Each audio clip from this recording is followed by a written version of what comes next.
People with beards do worse in sales was the general theme of a video that I saw the other day. And men with beards came running to the comments, all pissed off. And now I'm here to tell you guys straight up, I don't care. That's like telling me my late payments are making my credit score go down. Like, bro, I know. You know, it just happens. One day you wake up in your 30s and you're bankrupt and you got a beard. And now you got to go do a blue-collar job. Look at that wire broke. You got to be real careful when you're doing this stuff. Today I'm showing you another steam boiler maintenance. This is an older style of low water cutoff. This is a float type low water cutoff. So right now I'm taking the float out so I can clean it. If you got a screwdriver, you could do this because it's relatively simple. Now these style of low water cutoffs are actually supposed to be blown down. This customer does it pretty regularly, but I don't know that it actually does that much. It's not really a cure-all. What I'm saying is you still got to do it. This float thing reminds me of my friend Daquan because, you know, he's got one of these in his house. He's always got to do the same stuff. So I'm using boiler cleaner inside of the low water cutoff. It's not going to do anything while I'm waiting, but I just think that's a perfect place to dose it. I'm going to take off this pressure troll here, and I'm going to do an explanation of pressure trolls for you guys for 1 second because I talked to a guy the other day that didn't know this, and maybe I think you guys may not know it too.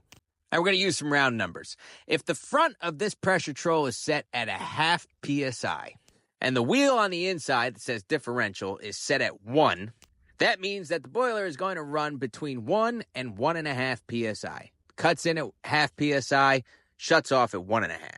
In pretty much every application, that's perfectly fine.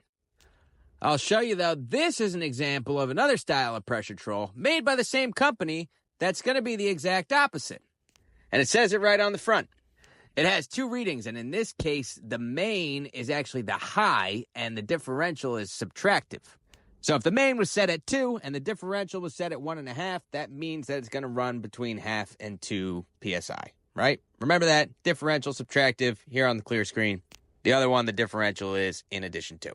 And in that case, the only reason that I was doing that there was to use pressure as a tool for what I was doing. But we can get to that on another lesson. So we're going to do the same thing we do on all our steam boilers. Take apart the valves. We're going to take apart the sight glass. This sight glass was actually changed, but when I took it apart, there was a piece of it broken off on the top. I believe sincerely that New Yorker boilers are just cursed to have a short sight glass. But here I am cleaning this one just to show you a good way to do it. I like to ball up a paper towel, shove it in there, and poke it through. I wound up cutting a new glass, but regardless. If you're going to do this, you got to keep a pack of glass and a thing of washers in your glove box. Now I got to fix the wire that broke off the low water cutoff when I pulled the cover off. Again, this is a little crap that you got to pay attention to. And I'm putting everything back together. People would say I'm crazy for taking out that pipe there. I take it out every year and I put it back in, and that keeps it from breaking when I need it out. Hopefully. So now we got the low water cutoff. We're going to fill the boiler up. Like we always do, we're going to use our trusty poker. It comes with the boiler. I'm sure Milwaukee makes one that's better. Feel free to tell me about it. A lot of guys say you got to prime the pigtail. I usually just overfill the boiler when I first turn it on and drain a little bit of water out. And honestly, if you don't do it, the steam is just going to condense in there pretty quickly and fill it up. But anyway, there it is. Clean baby New Yorker. And don't forget,